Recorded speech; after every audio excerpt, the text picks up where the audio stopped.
pengusaha itu kalau kita ngomong biasanya lebih mudah slip gaji, pakai slip gaji daripada Oh iya. apa Artinya namanya? apply kredit itu lebih mudah dengan slip gaji Iya. dibanding dengan kita sebagai pengusaha.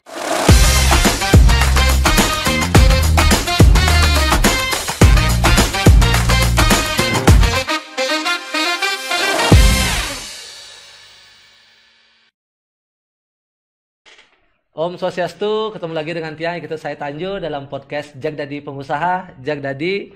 Kali ini saya kedatangan tamu sangat istimewa, seorang tokoh muda Bali yang di semua lini beliau saat ini bisa saya katakan the bestnya lah. Beliau adalah Ketua Umum BPD HIPMI Bali. Om Swastiastu.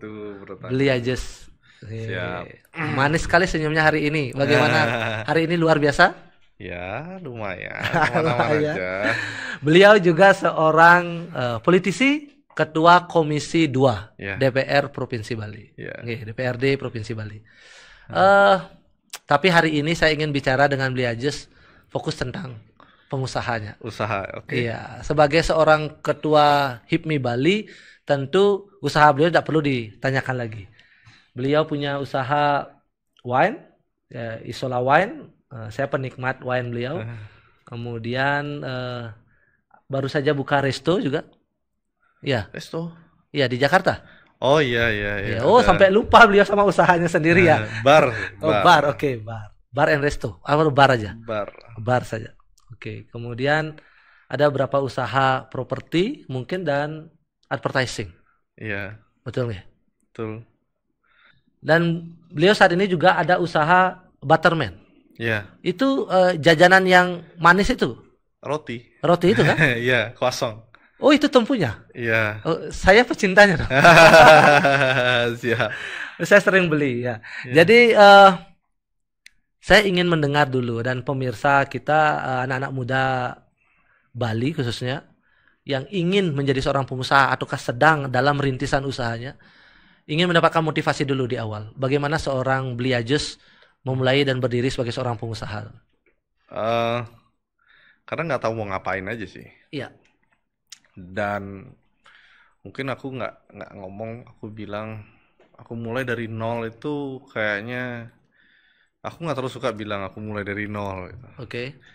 Karena sebenarnya yang tak lihat itu sebenarnya pengusaha tuh bukan sebuah profesi, yang tak lihat itu sebagai mindset. Pengusaha Dan- sebagai mindset. Jadi mindset itu udah terbentuk dari kecil karena orang tua pengusaha kan. Oke. Dan itu mempengaruhi di mana aku ngelihat dunia sebenarnya. Jadi karena ngelihat bapak itu jadi pengusaha dulunya, Ya. akhirnya mulai ngelihat, mulai di sekolah tuh mikir kayak apa nih yang lagi laku. Misalnya dulu kalau waktu di di SMA gitu, Ya. banyak yang butuh karena dulu di boarding school di Taruna Nusantara kan. Iya. Jadi banyak yang pengen makanan dari luar. Ada sejak saat itu seorang Bliajus sudah memikirkan untuk menjual sebuah produk. Ya, tapi kan kita nggak bisa produksi kan, Betul. ya kan.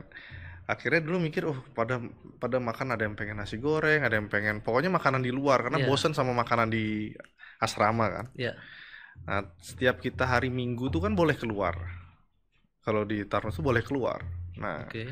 dulu itu pasti kita kan belum punya mobil dulu, belum bisa nyetir. Ya. Akhirnya pasti sewa rental car dong. Oke. Ya kan? Nah, di sana otomatis punya nomor teleponnya. Iya. Nah, akhirnya dari sana tak bilang bisa nggak beliin ini nasi goreng ini sekian, ini sekian, ini sekian, ini Iya, sekian iya, gitu loh. iya. Jadi kita nggak bayar mobilnya, nggak Iya. bayar rental car-nya, tapi kita bayar deliverynya. Ini waktu dulu belum ada Gojek, belum ada Iya, apa iya, nih. iya. Bisa mas, gini. Nah, akhirnya mulai deh ngambil orderan dari teman-teman nasi goreng apa segala macem. Dan akhirnya lumayan nambah duit jajan di situ. Oke. Ada selisih yang didapat dari situ.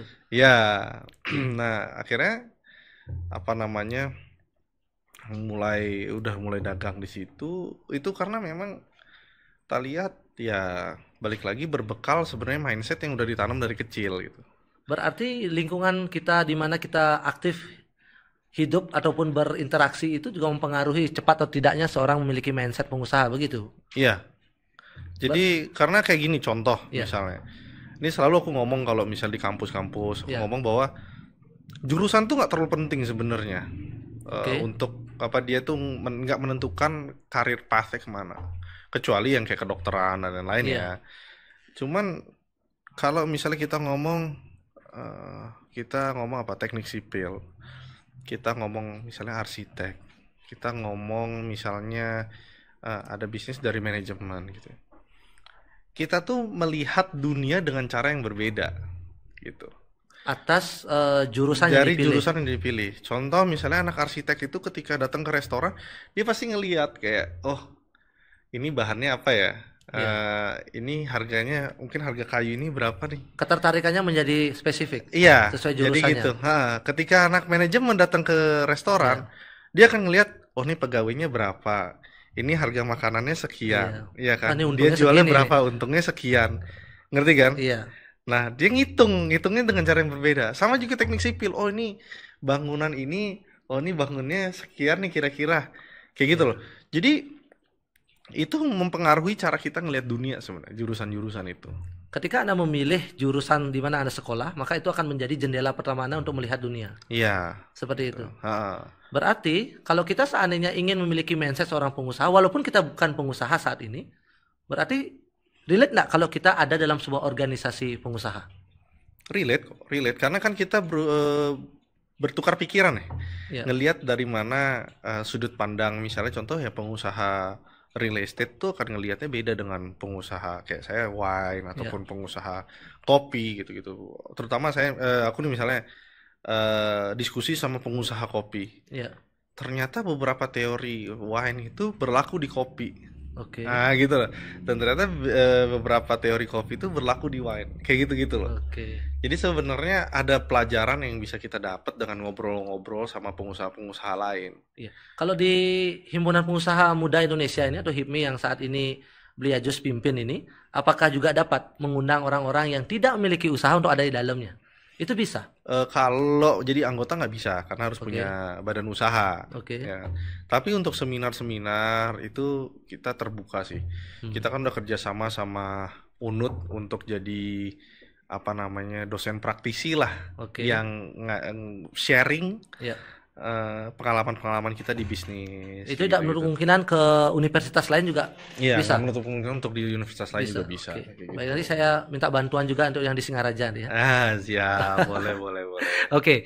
Beliau Jus, kita melihat fenomena saat ini anak muda kita itu agak harus mendapatkan motivasi ya berkaitan dengan terakhir penelitian tentang bagaimana tangan itu men-scroll HP. Itu kalau di data rata-rata 65 meter. Oke. Ya, orang itu melakukan scroll terhadap HP Hmm. dalam sehari. Nah, tentu anak muda saat ini seperti dalam hal kita melihat dalam pergaulan, duduk bisa saja HP yang dimainkan, bukan sebuah diskusi yang terjadi. Lalu bagaimana seorang Beliau Jus memotivasi anak muda saat ini agar mau tumbuh rasa ingin menjadi seorang pengusaha itu, dibanding dia hanya bermalas-malasan demikian. Sebenarnya sekarang itu banyak influencer-influencer yang mempengaruhi Iya, atau menjual sebuah ataupun memotivasi ya, iya, eh, anak-anak Gen Z, milenial, anak-anak muda pada umumnya. Contohnya misalnya yang paling viral mungkin kayak Timothy Ronald misalnya. iya, Dia kan apa namanya? Dia membawa semangat lain gitu. Akhirnya orang jadinya bisa belajar tentang kripto, tentang investment in general gitu. Obviously harus dibarengin dengan narasumber-narasumber yang lain gitu iya. kan. Sehingga kita jadi ada pembelajaran di sana gitu. Nah, kalau dari aku sih nggak pernah mengkriminalisir scrolling social media gitu. Iya.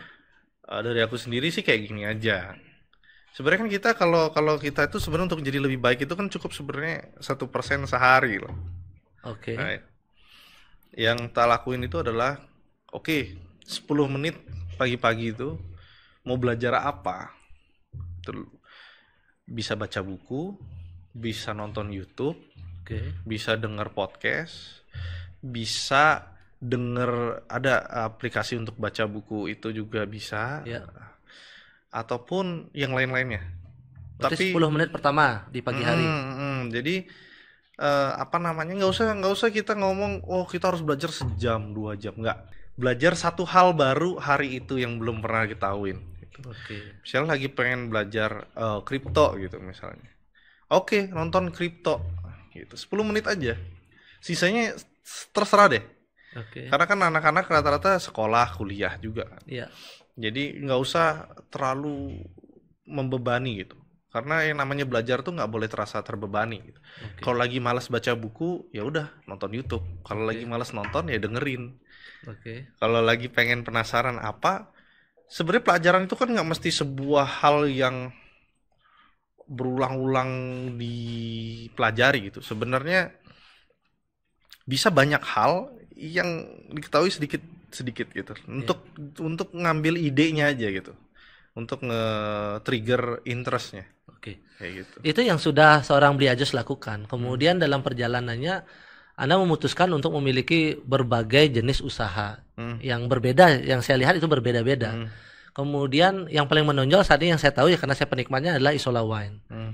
Bagaimana seorang Bli Ajus dengan pola yang dilakukan tadi itu akhirnya memutuskan satu jenis usaha itu mengambil produk minuman itu? Gini, emang banyak bisnis-bisnis itu berbeda-beda, yang bahkan nggak berkaitan. Iya. Cuman itu sebenarnya berkaitan di diriku sendiri. Jadi kenapa waktu baru lulus itu ketemu quote, ya, start where you are, use what you have, Oke. and do what you can. Oke. Dulu waktu baru lulus tuh ngeliat, teman-teman tuh, ada yang main bisnis pengadaan, main bisnis tambang, gede-gede lah ini. Iya. Cuman kita sebagai orang Bali ini kan nggak punya tambang kita, Betul. ya kan. Terus apa yang mereka punya tuh beda sama apa yang kita punya. Ya. Nah disitulah akhirnya daripada ngeliat keluar, akhirnya aku ngeliat ke dalam. Oke. Gitu kan. Start where you are, use what you have, and do what you can kan. Iya. Gitu kan. Jadi aku nih lagi di mana nih? Gitu kan. Baru lulus, oke. Terus apa yang aku punya gitu kan? Aku di Bali segala macam. Apa yang aku punya nih? Aksesnya apa? Iya. Terus juga waktu itu bodoh-bodohan aja dulu. Itu belum sampai refleksi segitunya di diri. Tapi nanya ke orang tua. Oke. Dad, kita punyanya apa sih? Apa sih yang bisa tak olah? Kata kita punya, tuh ada tuh izin alkohol gitu. Coba dicek tuh masih aktif nggak gitu. Kita cek, masih bisa diaktifin dan lain-lain. Udah punya tuh kan. Bisnis izinnya udah punya. Legal formalnya ada dulu ini. Izinnya udah punya dan ternyata nggak bisa diterbitin lagi sama pemerintah. Itu nilai plus dong. Iya. Nah, mulai belajar sama Om yang dulu sempat manage winery kita dulu, terus gimana sih mulai winery itu gimana dan lain-lain. Terus tante juga ternyata punya akses ke banyak ekspat. Dan akhirnya kita ketemu sama orang Itali yang emang udah develop anggurnya gitu. Cuman dia nggak tahu ternyata izinnya tuh sangat penting di Indonesia ini gitu. Kita punya izinnya, akhirnya kita gabung lah. Nah, jadilah bisnis wine. Sampai hari ini di Singaraja, pabrik produksinya. Iya, di Singaraja di kampung. Jadi apa namanya? Dibilang mulai dari nol tuh enggak. Aku nggak mulai dari nol. Dan apa namanya? Bukan berarti gini. Banyak sebuah perdebatan sebenarnya. Iya. Antara perintis dan pewaris. Iya. Iya apa itu? Kalau dari sudut pandang seorang Bli Ajus sendiri, apa itu pewaris dan apa itu perintis? Sebenarnya selama mungkin sekarang udah berapa tahun? 10 tahun jadi pengusaha. Iya. Sebenarnya in a way merintis itu lebih mudah daripada mewariskan sebenarnya. In a way, nggak seluruhnya. Karena membuat itu lebih mudah. Karena kita bisa memanfaatkan sepenuhnya apa yang kita punya dan apa yang kita bisa lakuin. Ya kan? Sepakat ya. Nah, mempertahankannya itu lebih sulit. Betul. Apalagi mengembangkannya. Iya. Nah, ini karena banyak mungkin sekarang lagi 4-5 bisnis yang kita manage. yang kita bangun tuh mungkin puluhan yang nggak jadi barang gitu loh. Iya. Dulu tuh aku sampai jualan pedang lah, jualan macam-macam lah, jualan lampu LED, macam-macam lah jualannya kayak Dan itu apa lu gada. dan itu tidak jalan. Nggak jalan. Gitu. Tapi kan gini, yang susahnya itu di perintis tuh you don't know where to go Iya. sebenarnya, gitu loh. Ya kan? Yang susahnya dari pewaris itu adalah satu, you don't have time to learn. Gitu. Kenapa? Karena setiap kesalahan yang kita buat itu sangat-sangat costly dan bisa ngefek ke Usaha yang sudah ada. kebangkrutan perusahaan Betul. gitu. Jadi mungkin kalau pewaris itu dia mungkin perusahaan yang besar tuh sekali dia salah mungkin dia bisa rugi 100 miliar Iya. gitu loh. Tapi namanya kita belajar tuh pasti akan melakukan kesalahan gitu loh. Betul. Nah, jadi dia nggak punya, makanya Nggak punya anak-anak cukup waktu untuk belajar iya gitu ya. gitu. Dia dipaksa dengan cepat untuk belajar dan untuk keep up sama misalnya perusahaan besar yang sudah dibangun. Iya. Gitu loh. Ya. Iya Nah, kan? ini pemahaman konsep baru ya, bahwa mempertahankan itu memang, kata orang bijak kan, memang mempertahankan tidak lebih mudah pada menciptakan.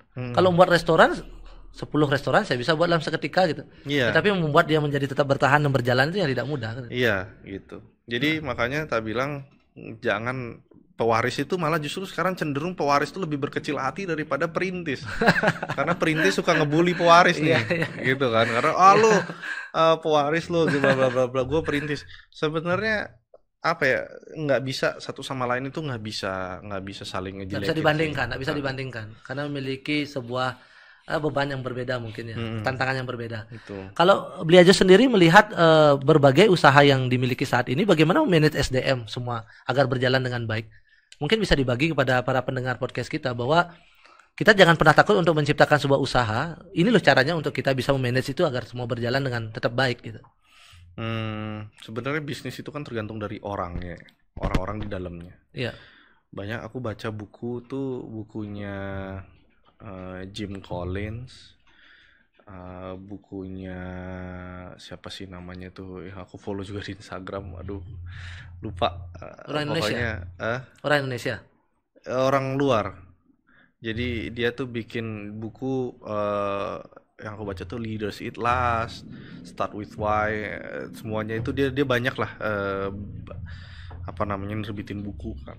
Nah, emang di semua angka-angka yang ada di perusahaan, di report dan yang lain itu sebenarnya ada manusia di dalamnya.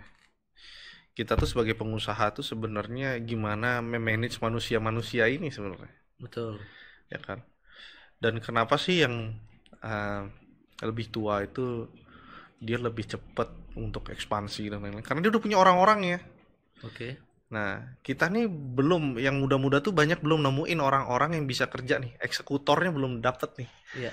Pengusaha nih rata-rata ini, kita ini penggagas ya kan. Tapi eksekutor teknisnya itu sebenarnya yang kita hire. Biasanya kalau ketemu bos-bos gede itu pasti ada beberapa orang yang emang bener-bener orangnya dia gitu. Iya. Yang eksekutornya dia yang bisa mentranslate pikirannya dia. Nah, itu seorang beli aja sudah dapat. Baru dapat 2. Oke. Gitu. Jadi akan ketemu orangnya itu dan it's growing.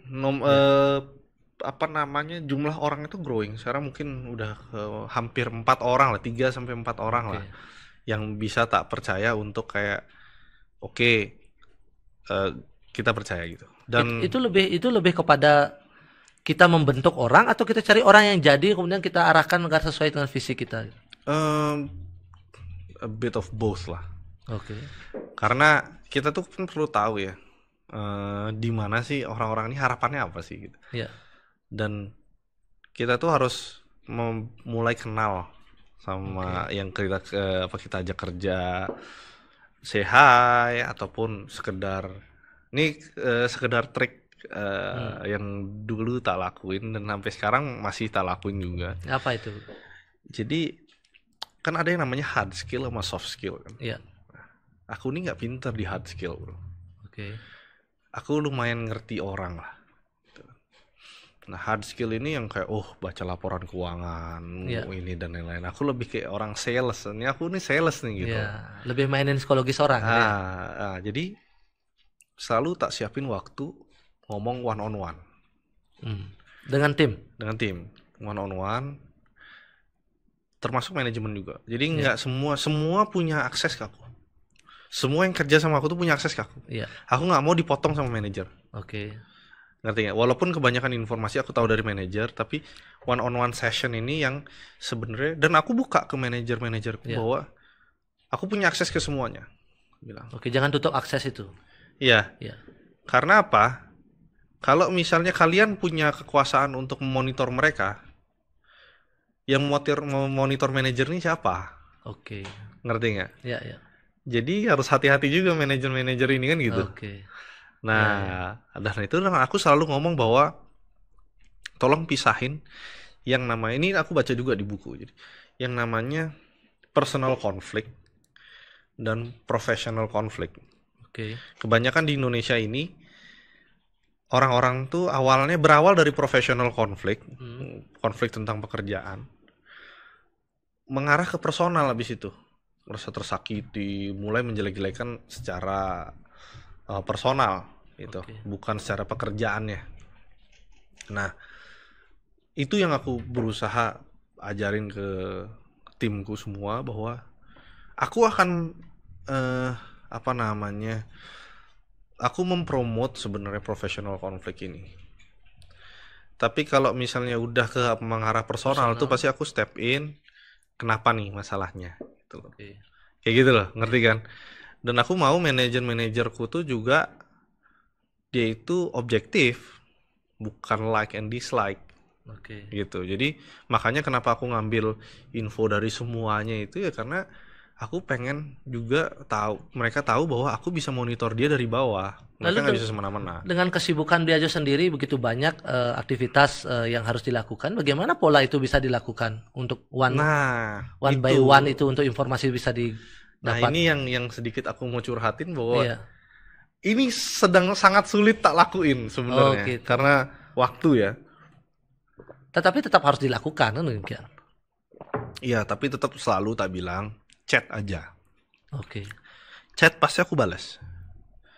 Jadi tak bilang sama dia jangan sungkan, apalagi untuk kebaikan perusahaan juga, saya bilang gitu. Dan selalu di meeting itu tak bilang kenapa nih WhatsApp gitu, apa yang terjadi di perusahaan. Oh ini Pak gini-gini. Dan aku tuh bener-bener rahasiain siapa yang ngomong apa. Itu harus tetap dilakukan. Iya, gitu. Agar tidak larinya ke personal. Iya, jadi problem itu. Jadi aku ngefilter itu gitu loh. Iya. Oh bahwa ada drama ini, oh ini suka sama ini, oh ini nggak suka sama ini kan gitu kan? Kenapa nggak sukanya? Oh kayak gini Pak. Nanti aku ketemu pegawai yang lain, saya dengar ada gini nih. Bener nggak gitu loh. Nanti ada lagi kan orang versinya beda sampai lagi. hari ini di tempat usaha itu seorang Bliajus masih menjadi seorang pengambil solusi dari semua permasalahan itu, atau bisa sudah tetap membagi dengan udah mulai jarang, terus terang udah mulai jarang karena waktu, tapi tak bilang setiap meeting gede itu, tolong kalau ada masalah dan ada ide apa-apa langsung ngomong ke saya bilang gini. Nggak usah ngomong ke yang lain, saya bilang gini, kita ini perusahaan belum terlalu besar, saya bilang. Kalian punya nomor saya, kalau ada masalah ngomong ke saya. Karena kalau kalian mau perubahan yang baik untuk perusahaan, saya decision makernya, bilang gitu. Oh iya, lebih cepat lebih baik. Iya, ngapain ngomong ke yang lain kalau decision makernya ke saya gitu. Ngerti kan? Betul. Jadi nggak usah saling ngomongin dan lain-lain. Kalau emang ada hal-hal yang perlu diimprove di perusahaan, ngomong ke saya. Oke, mungkin saya akan terapkan juga itu di usaha kita nanti. Seperti apa tadi itu. Jadi sesekali kita bicara dengan satu persatu karyawan kita gitu. Gitu. Kalau karyawannya 200 gimana, Pak? Itu kan makanya kita bisa filter ya. Ya, ada HRD-nya juga. Betul. Kan. Mulai sekarang juga tikernya itu dari HRD, tikernya dari misalnya kadang-kadang kan nggak mesti stop manajemen kan, pasti kemana dulu. Jadi ada kapten-kaptennya, terus nanti kan saling akhirnya ceritanya nyambung nih. Nanti baru langsung ke spesifik, jadi nggak setiap orang gitu. Kalau artinya manajemennya berbeda. Bahwa Isola Wine berbeda manajemennya, kemudian Bali Gen juga beda. Masing-masing punya manajemen yang berbeda. Oke. Dan itu office-nya beda. Office-nya masih satu gedung. Masih satu gedung. Biar nggak ribet. Oke. Saya lihat juga, saya pernah berkunjung ke kantornya Bliajus. Saya lihat ya manajemennya agak santai ya. Posisi kerjanya. Jadi nggak mesti seperti ada meja kerja, di atas meja berkursi begitu, bisa santai dia santai kok. Sambil selenjoran begitu dia bekerja dengan laptopnya. Memang menerapkan sistem seperti itu. Kenapa menerapkan sistem seperti itu? Yang penting kerjanya selesai. Oke, berarti kerja by target. Iya. Oke. Dan kalau tak lihat itu gimana ya? Anak-anak kantor itu suka tak challenge ya sama KPI-nya dia apa sih itu. Yang menyusun KPI siapa? Mereka sendiri. Oh, mereka sendiri. Ya, kemudian kan kita fair dong. Maksudnya dia ngusun KPI tapi kalau terlalu rendah kan ya come on gitu loh ya kan. Naikin kan dong. Buat sendiri itu gitu ya. Ya kan gitu. Jadi kayak gitu. Jadi kita naikin dikit yang emang kita rasa kayak terlalu rendah. Tapi KPI semua mereka yang iniin. Mereka yang nyusun sendiri. Dan sampai hari ini semua KPI Astunggara berjalan baik. Berjalan dengan baik Astunggara lah. Walaupun memang kan sekarang ekonomi juga lagi lesu. Tak tanya kenapa segala macam. Oke gini, masa sih kayak gini? Pasti tak tanya-tanya terus nih yang terutama bagian sales ya gitu. Contoh kayak Isola Wine, berarti kan bahan baku utamanya adalah anggur, anggur Singaraja itu yang hitam-hitam itu. Berarti Bliajus sendiri membantu para petani ini. Iya. Mereka total hasil anggurnya itu dibawa ke pabrik Isola. Iya. Kita punya berapa ya? Lupa deh. Saat ini yang dikelola berapa petani? Jumlah petaninya lupa. Oke. Luasannya kita ada sekitar 11 hektar. Nah, kita juga waktu itu benar-benar kita yang develop. Kalau anggur, coba perhatiin ya. Anggur hitam Bali dulu tuh nggak kayak sekarang sebenarnya. Dulu lebih kecil kalau nggak salah. Dulu itu lebih jarang-jarang dia buahnya tuh, maksudnya lebih longgar-longgar. Iya. Sekarang lebih padat ya. Terus bijinya lebih kecil. Oke. Ya kan. Sekarang itu buahnya lebih kecil-kecil, lebih padat kan. Iya. Itu sebenarnya beda spesies. Kalau bahasa Bali gempuk lah gitu. Nah, itu beda spesies. Itu spesies yang kita kembangin sebenarnya. Akhirnya nyebar di Bali. Oke. Gitu. Tapi itu mengadvise petaninya langsung, pihak Isolanya yang melakukan. Iya, kita kapan motongnya, kapan manennya kita. Karena dulu tuh sistemnya kan masih jual beli putus nih ke petani. Nah, kita itu tak lihat nggak dapet nih kualitasnya. Jadi kita sistemnya bonus kalau misalnya nyampe ke tingkat kemanisan sekian. Nah, habis itu maaf ini saya potong. Detailnya lagi, cara mengukur tes manis itu seperti apa? Oh, kan kita random sampling, habis itu emang ada alatnya. Kadar gula, untuk ngitung kadar gula itu teknologinya seperti itu. Iya, gitu. Dan ketika kalau kita ngambil itu di atas 18 brix lah. Oke. Nah, itu baru kita ambil, kita dapat bonus. Nah, dari itu petani kan dapat ekstra tambahan. Iya. Yang jadi isu petani Bali itu kan sebenarnya bukan petani pemilik lahan mereka ini petani buruh. Iya. 75% hasil dari panen itu buat pemilik lahan. Iya. 25%-nya baru buat petani. Oke. Tapi modal ini semua ditanggung sama petani. Iya. Walaupun minjem duit ke pemilik lahan. Kan isunya sebenarnya di situ. Iya. Akhirnya makanya aku kasih tambahan lain di luar dari deal harga sama yaitu bonus itu. Bonus itu biar mereka, karena kan dengan tingkat kemanisan yang lebih tinggi itu jumlah panen per kilonya berkurang. Oke. Karena dia harus motong, karena kan nutrisinya biar ke lebih sedikit buah gitu. Jadi kita ngasih formulasi yang berbeda lah dengan yang lain. Lalu Isola ini segmen pasarnya kemana saja Bliajus? Bali, Jakarta, Bandung, Jawa Bali lah mostly. Dulu sempat kita distribute seluruh Indonesia, cuman kita lihat banyak daerah yang bisa dibilang nggak efektif lah. Terlalu tinggi cost-nya daripada penghasilannya. Karena Jawa Bali ini 75% consumption Indonesia itu di Jawa Bali gitu. Oke. Kalau Bali sendiri kan adalah sektor pariwisata. Tentu berkaitan dengan produk wine juga kita lihat ya cukup bervariasi ya. Kemudian banyak varian-varian wine juga masuk ke Bali. Tidak hanya produksi orang Bali saja kan demikian. Nah, kalau Isola Wine sendiri atau Beli Aja sendiri, bagaimana memandang kompetitor itu ketika kita memiliki produk yang sama? Mungkin bisa berbagi strategi kita untuk memasarkan produk kita itu agar tetap eksis itu. Gimana kita differentiate-nya ya? Nah, itulah Kita membedakan produknya Isola ini dengan produk wine lain itu seperti apa gitu. Ya satu ya dari rasa pastinya. Yang kedua kalau kita itu punya yang namanya natural wine yang nggak pakai pengawet sama sekali. Terus juga apa namanya kita kerjasama sama kayak local artist dan lain-lain. Juga kita bikin wine tour, bla bla bla. Sebenarnya at the end of the day gini ya, namanya kita ngomong di F&B itu kan bener-bener subjektif, ya kan? Benar. Nggak ada kita bilang wine ataupun ini enak nih, tapi mungkin orang lain bilang yang enak yang lain atau gimana. Yang jelas kita stay true to our process, terus juga kita emang bener-bener kasih price dan taste yang cukup fair gitu kan ke restoran maupun hotel gitu kan. Terus ya selebihnya sih sebenarnya gimana kita ngejualnya aja sih gitu. Karena kalau kita ngikutin yang udah gede-gede, brand-brand udah gede-gede itu pasti mereka perang harga lah, promo dan kita nggak kuat kayak gitu. Makanya kita menujunya tuh lebih ke premium, bukan ke langsung ke premium produk. Lalu untuk mencapai posisi peta pasar itu dengan tetap bertahan tanpa melakukan banting harga itu, bagaimana skema masuk ke pasar itu bagaimana jadinya? Ya kita gini, banyak kayak hotel-hotel bintang 5 tuh sebenarnya nggak mau kok barang-barang yang terlalu available di pasaran, karena kelihatan pricingnya dia dan orang-orang nggak akan beli di mereka. Contoh kayak dulu aku sempat jual ke Four Seasons gitu misalnya. Kalau waktu itu dulu Isola belum di retail.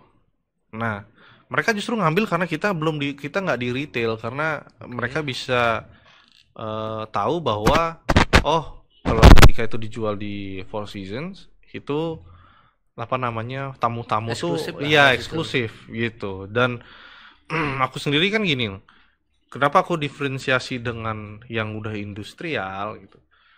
Aku ngeberaniin diri untuk ikut kompetisi di Eropa. Sudah pernah ikut kompetisi dan dapat medali gitu loh. Ini kita satu-satunya wine lokal Bali yang dapat medali di Eropa. Yang lain itu masih di Cina, di Asia mostly gitu. Nah, kita ngeberaniin diri di Eropa karena di Eropa itu dia global dan itu emang istilahnya apa ya? Kalau di sepak bola tuh Champions League-nya lah gitu. Yang ikut berpartisipasi di situ tuh siapa? Wine seluruh dunia. Seluruh dunia kalau yang di Eropa ya. Jadi dan untungnya kita dapat bronze gitu. Nggak gampang dapat itu dengan kondisi tropis dan ya itu yang ngebedain aku sih. Jadi aku malah pengen kedepannya kita mulai masuk ke kompetisi-kompetisi Eropa maupun Asia juga. Untuk mengenalkan brand dan taste ini. Iya. Jadi kita ngebuktiin karena kan orang juga banyak yang awam. Iya kan? Iya. Jadi dengan adanya medali dan lain-lainnya itu mempermudah decision making orang-orang, lebih tepatnya kayak gitu. Yang ingin begini, Bliajus, yang kuat dan yakin mempertaruhkan anggap sebuah rasa hasil dari bumi sendiri ya di Bali dibawa ke Eropa seperti itu. Ini kan harus ada sebuah pengetahuan yang cukup untuk kita benar-benar yakin berkompetisi di situ gitu. Nah, lalu apa yang membuat seorang Bliajus dengan brand Isola ini yakin untuk mampu bertarung dengan produk-produk Eropa tersebut? Yang secara teknologi mungkin saja, maaf ini kita mungkin dipandang sebelah mata, mungkin saja, tapi saya tidak tahu bagaimana pola pabrik Isola Wine bekerja. Saya tidak pernah ke dalamnya kan demikian. Ya siapa tahu besok kita mampir lah gitu. Bagaimana seorang Isola Wine atau seorang Bliajus ini yakin dengan produknya bisa bersaing di Eropa? Kita ya karena ngerasa enak, nggak tahu. Berarti kita dulu yang yakin nih harus. Iya dong, kalau kita mau jual mau orang yakin ya kitanya harus yakin dulu lah. Oh demikian. Iya, karena simple aja, karena emang kita ngerasa kayak kita kan juga nyoba dong kan. Ya, Aku minum apa produksi wine itu kan nggak cuman ngerasain produkku aja, oke. tapi ngerasain import juga, Ya, local produk yang wine lain yang juga. lain juga. Kayaknya kita berani deh gitu. Beli Ajus sendiri merasa bahwa produk Beli Ajus dengan produk orang lain itu sekarang, oh ini sudah menyamai nih. Oh, itu udah lebih baik ini gitu. Iya, Yang mana? dari dulu kita memang udah, kalau kita ngomong local wine, Ya, kita berani adu. Yang nanam di Bali kita yang terbaik. yang nanam bahan bakunya Yang semua semuanya total. dari Bali ya. Isola yang Banyak yang terbaik. nggak bisa, Oke. banyak yang nggak bisa. Yang nanam di Bali itu cuman berdua. Yang Ya, pure local itu cuman kita sama Hutton. Itu Hutton yang Hutton Line, ya, bukan yang Two Islands gitu. ya. Nah, Oke. Berarti anggur ini memang semua hasil dari tanah Singaraja yang sisi iya barat. pesisir itu, barat. Hmm. Memang beda enggak hasilnya ketika kita anggur itu kita tanam di wilayah yang lain? Beda. Aku udah coba Beda. di timur karena ada aku dari Beleleng Timur. Ya. Tumbuh tapi nggak berbuah Oke. gitu. Panasnya Karena kurang mungkin. nggak tahu ya. Padahal secara ini udah mirip gitu. Maksudnya kita tuh butuh tempat yang panas tapi punya air. Nah, Ya. itu anggur gitu loh. Beda hasilnya. Jadi beda. Malah di timur nggak berbuah gitu. Oke. Dia just dalam semua cerita yang Anda lalui, baik dari Anda sekolah, Anda mencoba sudah berpikir untuk mencari dalam tanda kutip keuntungan dari sebuah produk yang Anda jual, kemudian sekarang Anda memiliki sebuah pabrik produksi, dan semua usaha yang saat ini dijalankan dengan tim yang sudah dibentuk sedemikian rupa. Kira-kira dalam perjalanan itu apa hal yang Diaju sendiri rasakan, pengorbanan langkah yang didapat yang terjadi dalam proses menjadi seorang pengusaha ini? Mungkin bisa dibagi kepada pendengar. Sebenarnya kan kalau usaha tuh kan pemacunya kan diri kita sendiri. Iya. Tapi balik lagi emang aku pernah ngerasain hampir nyerah. Terus terang Oke. kayak pengen jadi pegawai swasta aja gitu. Oke. Nyerah menjadi pengusaha. Hampir nyerah karena kita lihat apa ya, waktu awal-awal tuh bener-bener nggak ngasilin, ngeliat teman-teman udah pada maju, udah naik Ya. pangkat lah di perusahaan dan lain-lain. Sempet kayak kita nih kok kayak nggak maju-maju, sempet minder loh, Oke. sempet minder. Dan tapi kenapa aku mulai tetap bertahan tuh, makanya aku tuh bener-bener menghargai orang-orang yang kerja sama aku. Oke. Berarti itu triggernya. Jadi Ada. ketika aku nyerah nih, ternyata pegawai-pegawai itu nggak nyerah Oke. gitu. Makanya waktu COVID akhirnya aku nggak memutuskan untuk nyerah karena mereka nggak nyerah, satu, dua, aku nggak ngorbanin mereka, sehingga aku memberanikan diri untuk nggak mengorbankan mereka. Jadi aku bener-bener ngambil utang untuk mempertahankan mereka. Obviously tetap ada pemotongan yang di atas lebih banyak daripada yang di bawah, tapi aku nggak ada merumahkan satu orang pun gitu, karena mereka ada pada saat aku pengen nyerah pada saat itu, sehingga aku nggak boleh nyerah ketika mereka lagi kebingungan.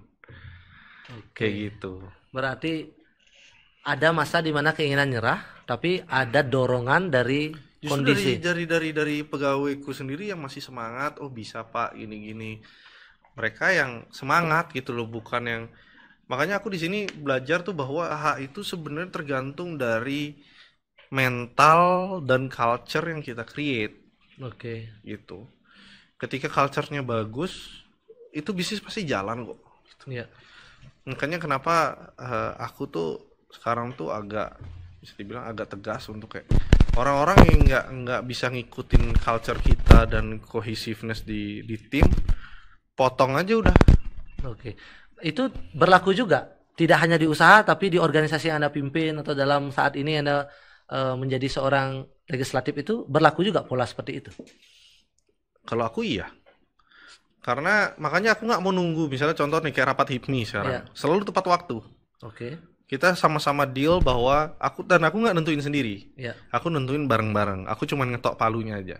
Oke, kita sama-sama komitmen ya, keterlambatan 15 menit. Di lebih dari itu kena denda dan ngebayarin Setiap semuanya. kali konsumsi meetingnya.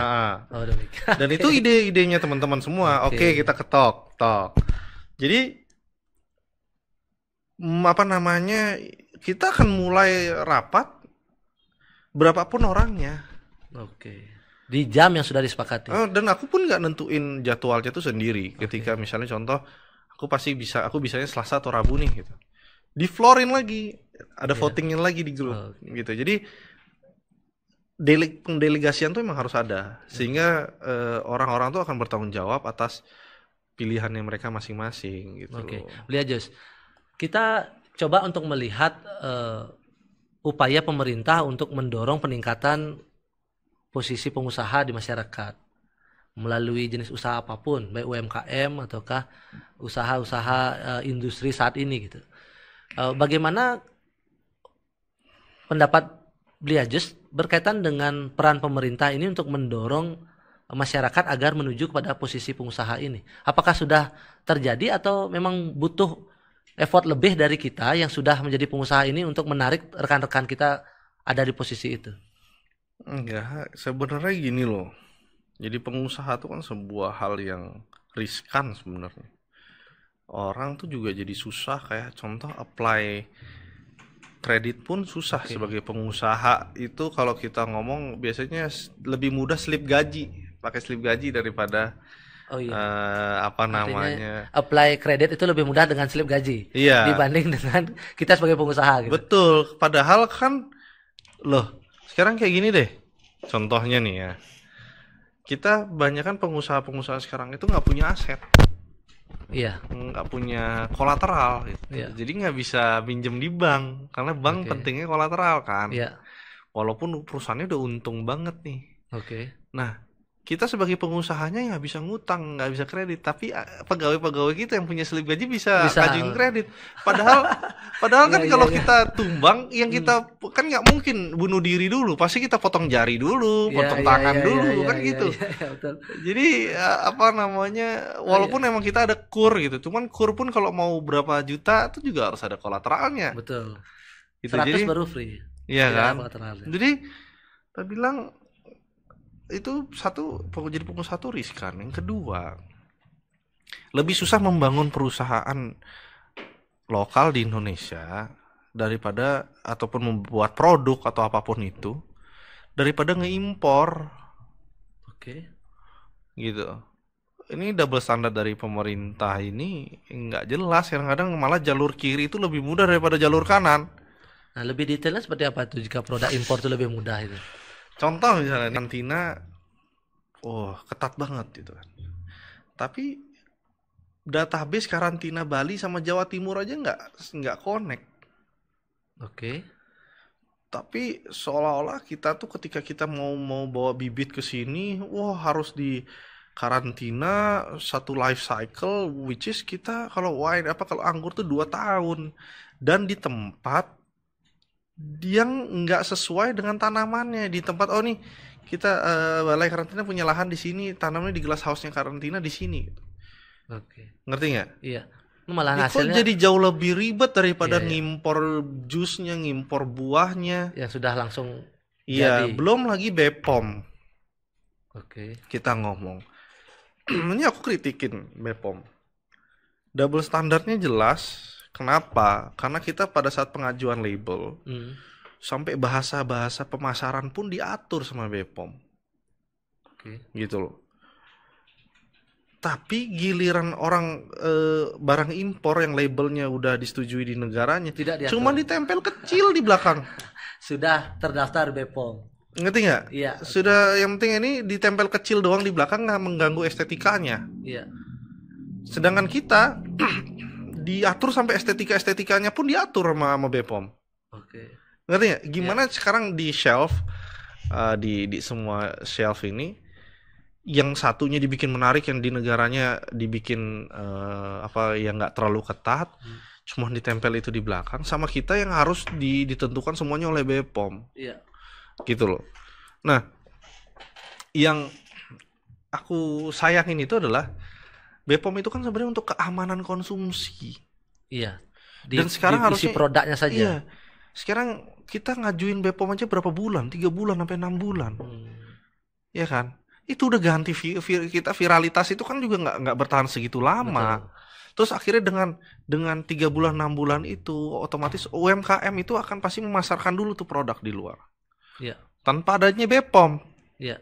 Karena Iya saking kan? panjangnya regulasi itu. Terus keamanan konsumsi yang mana yang mau Iya, dikorbankan Betul. gitu loh. Sedangkan gini, UMKM tuh nggak bisa bertahan 3 bulan 6 bulan, cash flow-nya nggak sebanyak perusahaan-perusahaan besar. Iya. Nggak fair kalau ketika UMKM itu dihakimi karena nggak punya BPOM, sedangkan BPOM-nya aja kinerjanya 3-6 bulan. Iya. Lalu solusi apa yang harus kita dorong Ngerti untuk kan? bisa gini berarti ya regulasinya yang harus dipotong ya? Bukan gini loh, kan keamanan konsumsi itu dari komposisi. Betul. Iya kan? Kenapa sih nggak fokus daripada ngatur bahasa Dalam packaging? Kenapa nggak kita fokus ke komposisi? Dan sekarang kita udah bukan ngomong keamanan konsumsi lagi. Harusnya kita udah ngomong ke kebaikan konsumsi. Kandungan gula banyak berapa itu di Iya. makanan anak-anak segala macam. Betul. Iya kan? Nah, orang BPOM nggak berpikir bahwa anak-anak tuh rata-rata makan sekian sekian porsi sehari.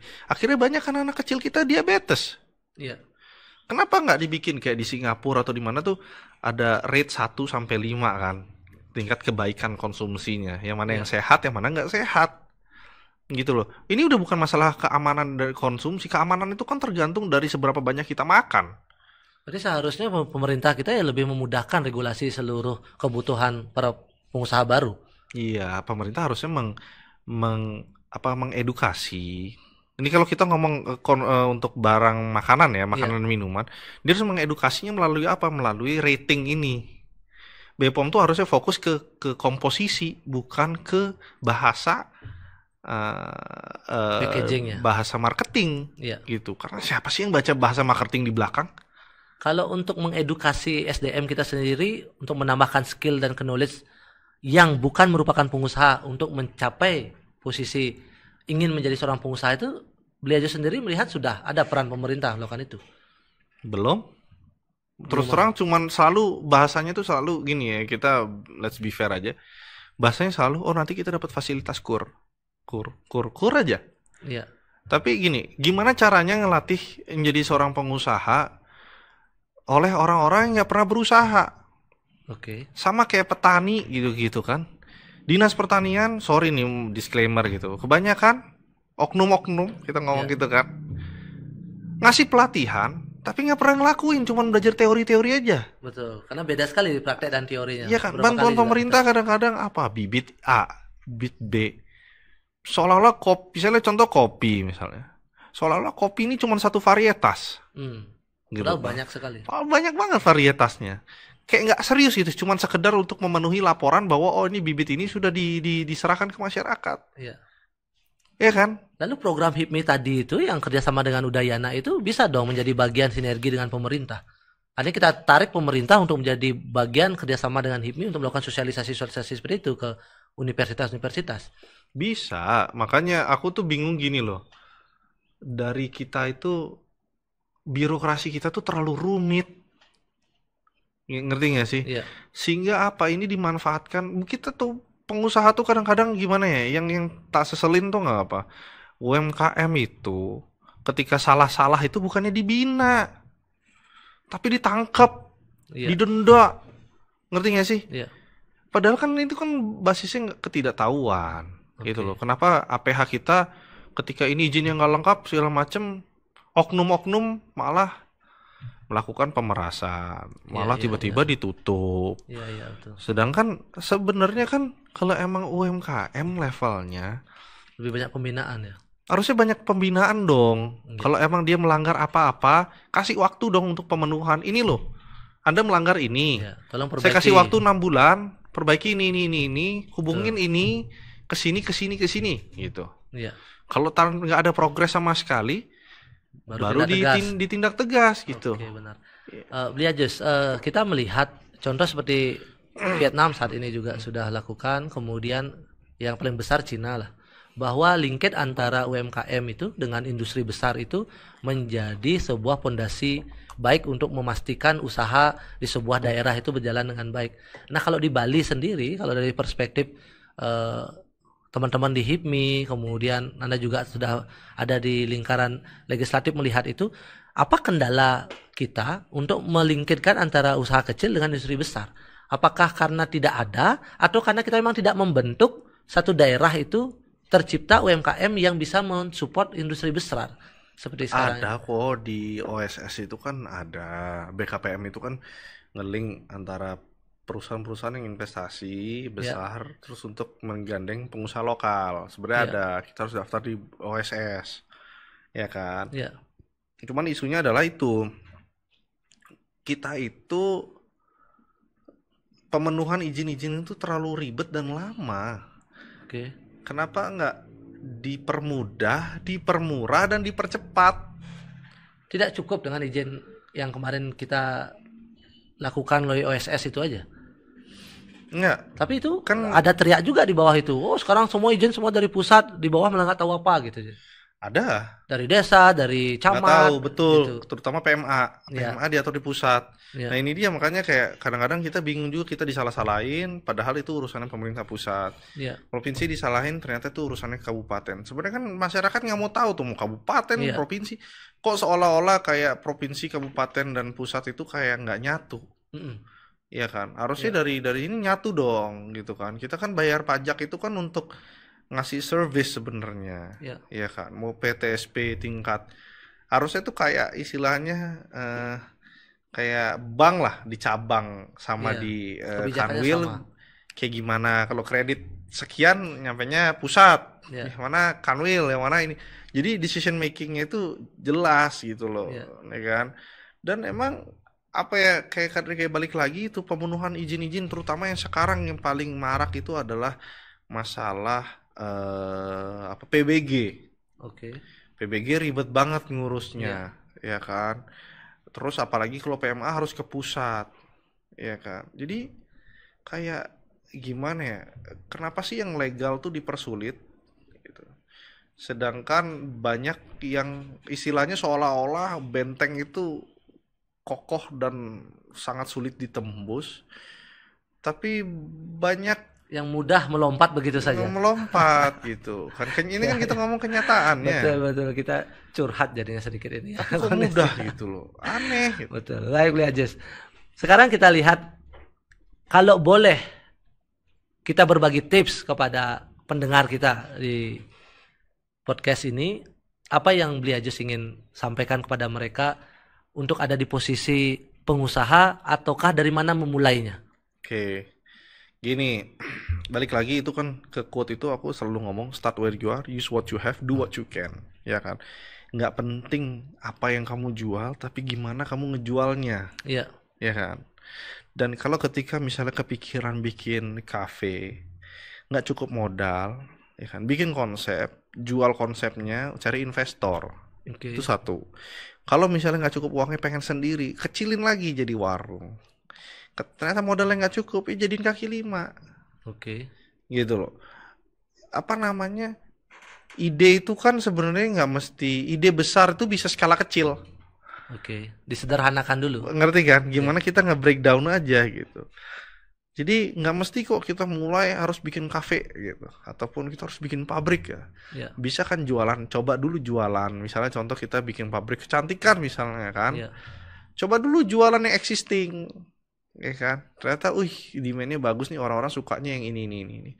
Ya udah baru mulai ngemaklon. Kalau sekarang kan banyak tuh yang pabrik-pabrik iya. maklon segala macam. Jadi banyak cara sebenarnya untuk memulai. Kita pengennya jualan apa? Kita harus tahu gimana cara ngejualnya. Iya. Kalau emang nggak cukup duit, kecilin aja dulu skalanya. Iya. Simple aja Yang sebenarnya. penting mulai aja dulu. Ya, Oke. Demikian para pendengar kita di podcast. Yang penting kita mau dulu untuk menjalankan apa yang mau kita rencanakan. Konsepnya dituangkan, kalau Anda tidak punya modal, ada investor yang bisa Anda cari. Kemudian setiap produk bisa disederhanakan mulai dari tahap restoran ataukah outlet kecil ataukah mungkin kaki lima terlebih dahulu. Banyak juga konsep saat ini kaki lima berjamuran, banyak dagang kopi dengan sepeda, banyak dagang minuman-minuman kemasan dalam bentuk motor listrik yang dikeliling di kota kita, mengisi di beberapa sudut, dan itu sistem menjemput pasar tentunya. Terima kasih Beli Ajus sudah datang dalam kesempatan kita berbagi pengalamannya di sini. Kami tunggu terobosan-terobosannya yang lain di HIPMI ya. Dan tentunya tidak untuk pertama dan terakhir saya undang ke sini. Nanti akan ada kesempatan lain lagi untuk kita menggali lagi wawasan dari Beli Ajus selaku ketua BPD HIPMI Bali. Iya, semua Bro Tanju. Terima kasih telah datang. Jangan lupa like, comment, share channel kita di Jag Dadi Pengusaha. Jag Dadi.